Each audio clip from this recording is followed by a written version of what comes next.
Agora a gente vai falar sobre a função exponencial e a função logarítmica. A função exponencial ela é uma função nos reais aí, dada pela expressão f de x igual a elevado a x, onde o valor para esse a, o a ele é diferente de 1 e o a ele é maior do que zero. Por que isso?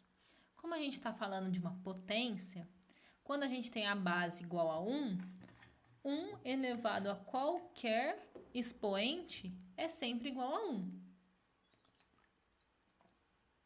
E quando a gente tem uma base que é menor do que zero, é uma base negativa, a gente vai ter aí o nosso resultado oscilando entre números positivos e negativos. Então, a gente está fechando aqui a nossa definição com valores positivos e diferentes de 1 para a nossa base. Quando que essa função ela é crescente ou decrescente? Então, pegando só aí, f de x igual a elevado a x. Depois a gente vai ver alguns complementos para ela, tá? Quando o valor da base ele tiver entre 0 e 1, a gente vai ter uma função decrescente. Quando o valor da base for um valor maior do que 1, a gente vai ter uma função crescente. Isso é fácil de ver, né? Se a gente tem um valor maior do que 1, por exemplo, 2. Então, a gente vai fazer a base 2 elevado a algum expoente. Esse número vai ficando cada vez maior. Mas quando a gente tem um número entre 0 e 1, eu estou falando de um número decimal, por exemplo, um quarto, um meio, um oitavo, né? Toda vez que eu faço um número nesse formato elevado a algum expoente, quanto maior o meu expoente, menor será o meu número. Então, eu vou ter uma função decrescente aí quando a base estiver entre 0 e 1. E aí eu fiz aqui uma separaçãozinha, alguns gráficos da função exponencial, porque eu já estou complementando ela com algumas composições. Na primeira parte, tá vendo que a gente tem aqui, olha, b vezes a elevado a x? Então, eu estou multiplicando o nosso expoente aí, a elevado a x, por um valor b. Quando esse valor b ele é positivo, a gente vai ter, olha, uma função crescente, né? Na nossa função verde, aí no primeiro caso. Se o valor do b for negativo, então a gente vai ter uma função também crescente, só que o gráfico aí abaixo do eixo x. Estão vendo? A gente também pode ter a mesma expressão, a mesma correspondência aí, olha, quando a gente tem valores de A, negativos, né? Então, olha quem que vai... valores de A negativos, não. Valores de A menores do que 1, entre 0 e 1. Quando o valor do B é positivo, olha o formato da nossa função.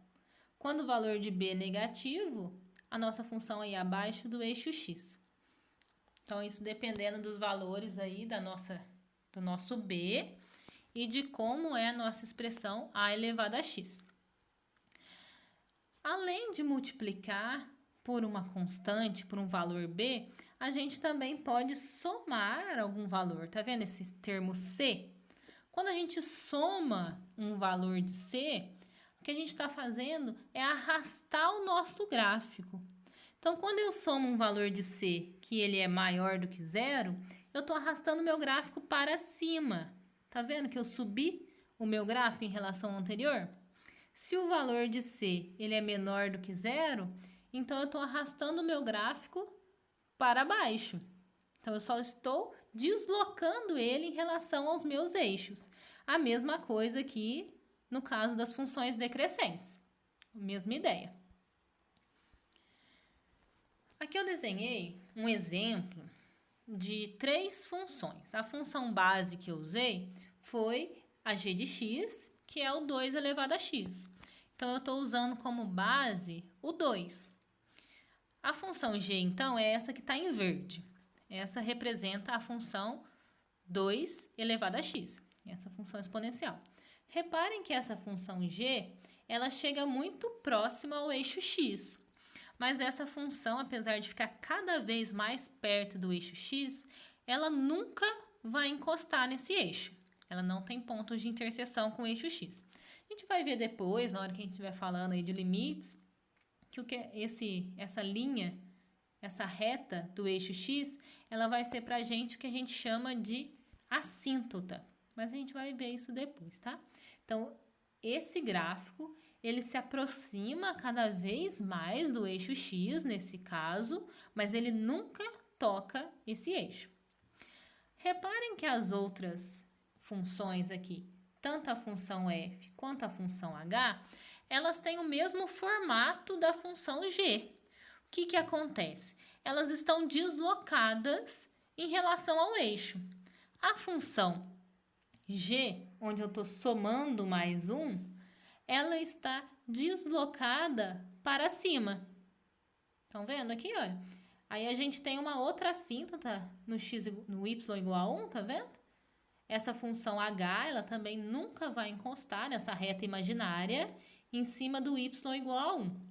Ela vai ficar cada vez mais próximo, mas ela não vai encostar nessa reta. Já a função f, tá vendo que a gente subtraiu 1? Isso quer dizer que o gráfico foi deslocado em relação ao eixo y para baixo. Então, tá vendo que a gente tem uma reta imaginária aqui, a y igual a menos 1. A função f, ela chega cada vez mais próximo dessa reta aqui, olha. Quanto mais a gente vai diminuindo o valor de x, mais próximo essa curva vai chegando de y igual a menos 1, mas também nunca toca. Então, quando a gente está aí com valores, somando ou subtraindo valores da nossa função, o que a gente está fazendo é deslocar esse gráfico em relação ao eixo.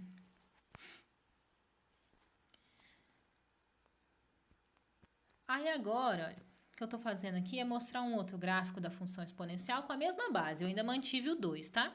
2 elevado a x.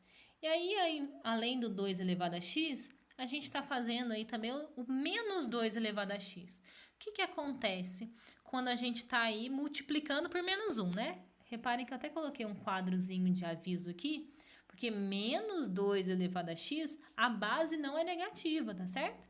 A base continua sendo 2. O que a gente está fazendo é fazer, ó, menos 1 vezes o 2 elevado a x. Então, eu não estou elevando menos ao expoente aí da nossa expressão, certo? O que esse sinal de menos faz para a gente? Ele faz uma espécie de reflexão. Então, eu tenho aqui o eixo x, o gráfico da função f, ele fica refletido em relação ao eixo x, formando a função g. Então, esse sinal de menos, ele é como se a gente imaginasse um espelho aqui e ele reflete a nossa função, certo? Eu fiz uma tabelinha aqui também de valores para a gente se identificar aí no nosso plano cartesiano.